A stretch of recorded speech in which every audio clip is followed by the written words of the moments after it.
Hey, friends, and welcome back to our book club, Love and Responsibility, as we delve into the book by Dr. Edward Sri, Men, Women, and the Mystery of Love. John Paul II has a beautiful teaching on relationships, and it's such a gift that we can spend time growing so that we can have relationships that are more life-giving and fruitful, Christ-centered. So I hope your discussions last week went very well. We started our discussion on the sexual urge, and then the sensual dimension of the sexual urge. That's the bodily attraction that we experience to members of the opposite sex. Today, in chapter 4, we're talking about the sentimental dimension of the sexual urge. So this is the psychological, the sentimental, the emotional attraction that we experience with members of the opposite sex. So this is things, their personality, their virtues, their good qualities. John Paul II, he would speak of, the feminine charm that women tend to have, the masculine strength that men would tend to have. So these things take a little bit more time to get to know, or at least they should, right?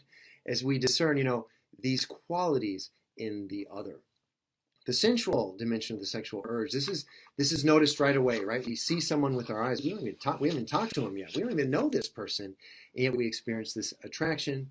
Usually and hopefully, this psychological dimension, the sentimental dimension, it takes a little bit more time as we develop a relationship with the other. So the danger, though, is that if we are not careful, we can be enslaved to our emotions. Love should integrate our emotions. So once again, guys, the sexual urge, the bodily attraction, the emotional attraction, this is not love. These things are not love. So, I'm attracted to his body or her body. That must be love. No. Oh, I have this emotional attraction to him or her. That must be love. No. Ultimately, it forms the raw material for love. The question is, what do we do with these attractions? Do we then order them towards the good of the person, as they are, as beloved daughters and sons of God? Do I treat them actually in ways that's in keeping with their human dignity? Because that's what love is all about. But we do have these attractions. The danger, though, is if we just stay on the level of the attraction, whether it's physical or emotional, then we can be led down the wrong road. And I would say perhaps last week, as we talked about the bodily attraction, that might be more of a struggle for men. I'm generalizing, for men to objectify women based on this bodily attraction. Whereas it might be more of a struggle for women in general to kind of, be led down the wrong road based on an emotional response that they have to the man, and therefore they can objectify men in different ways because of this emotional attraction or their own emotional need, for example. So, on the one hand, love is not cold or a calculated decision devoid of feelings. We don't say, I love you, but I have no feelings for you at all, but I'm committed to you. No, love entails emotions.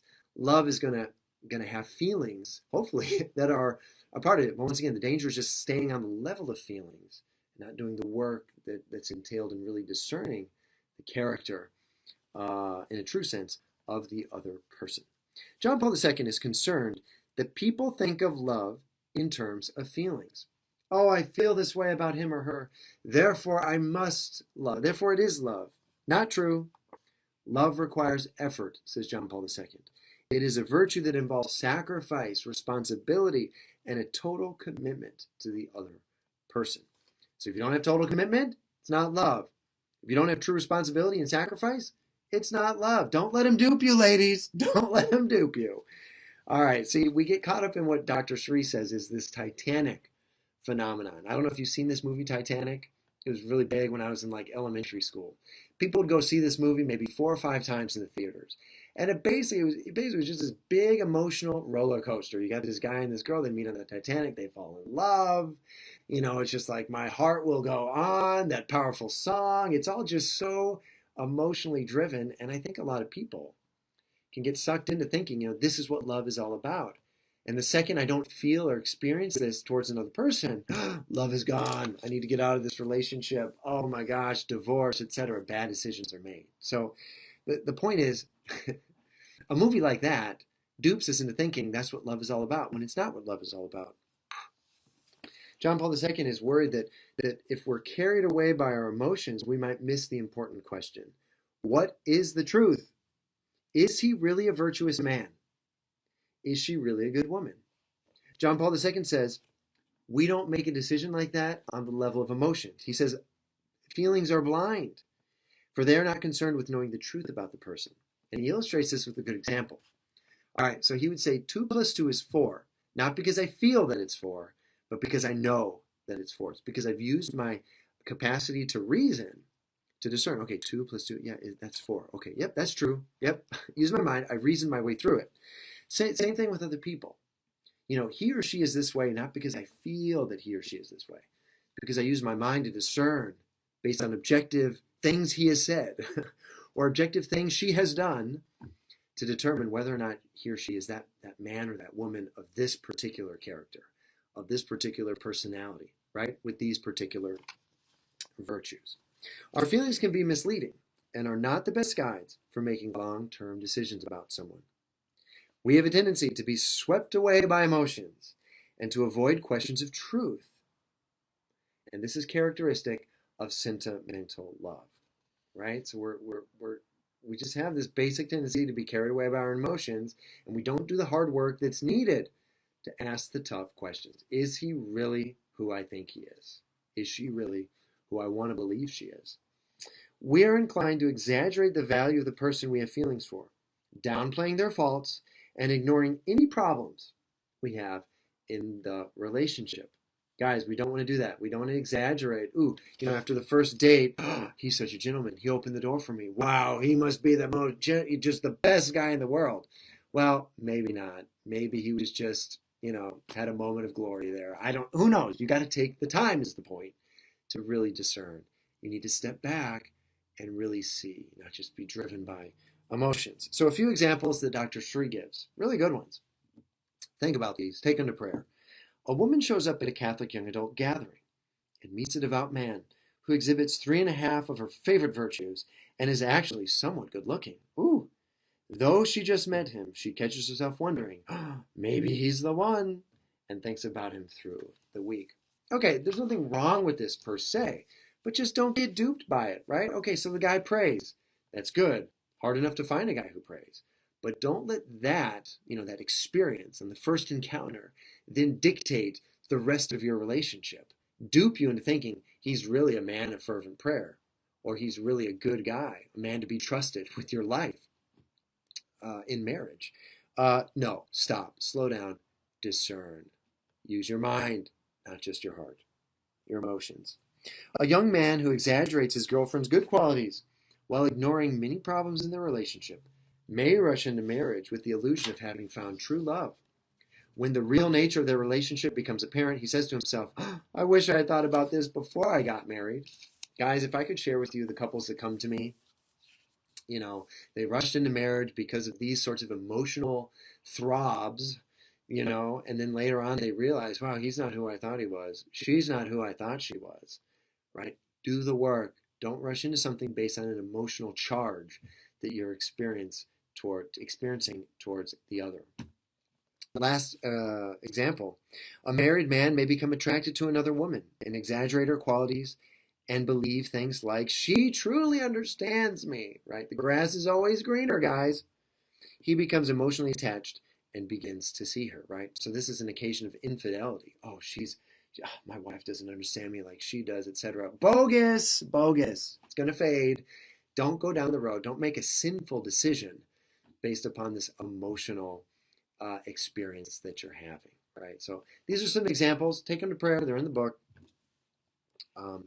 The basic truth is that we tend to idealize people we're attracted to. This is dangerous. So be aware of it, ladies, especially. Why do we idealize others? Because we truly desire these virtues and qualities. It's a good thing. Once again, God has put this attraction into our hearts. He wants us to experience an attraction to the good qualities that others may actually have. But we just want to make sure we're not only dealing and isolating on the level of the emotions. We need to use our minds to discern and to think. Another danger is that men and women can use each other for emotional pleasure. So special note to Catholics who are dating. A dating couple might be chaste, but they're using each other for emotional security, right? There's something to be able to say, I'm dating him. Yeah, she's my girlfriend. There's a security that we have there. And we might be willing to sacrifice what's true, meaning I should continue this relationship simply so that we can have this emotional security. And when we do this, it's not about the beloved. It's really about the emotional reaction we get from this relationship, which is selfishness. Not love, selfishness. Guys, don't go down that road. It can be very dark. And it ultimately leads to a very superficial relationship, right? We don't actually address our problems. We don't actually have tough conversations about character and personality and decisions we actually make and the words we actually say because we just, I don't know. I don't know. We'd rather ignore that now in the short term, thinking that I guess it's going to lead to peace in the long term, and it certainly doesn't. So if we make bad decisions based on emotions now, then it will lead to resentment and to heartbreak. Guys, girls, don't go down that road. Do the hard work that's needed. How can you do that hard work? Okay, well, like John Paul II says, don't make decisions about people based on emotions. Use your mind. Try to reason your way through it. What does he actually say to me? What does she actually do? How does she actually behave? Does it express love and respect for my dignity as a human person, as a man, as a woman created by God? Pay attention to it. Secondly, ask people what they think. Ask people you trust. Ladies, ask your mother. What do you think about this guy? Is he a bozo? Ask your girlfriends who you trust, who have similar values to you, tried and true. What do they think about this guy? Guys, do the same thing with men you trust and women, or other women that you trust regarding your girlfriend. That can be a great way to get some good insight. Have a great week. God bless you guys. We're united in prayer. Enter into your discussions. Take it to prayer. God bless.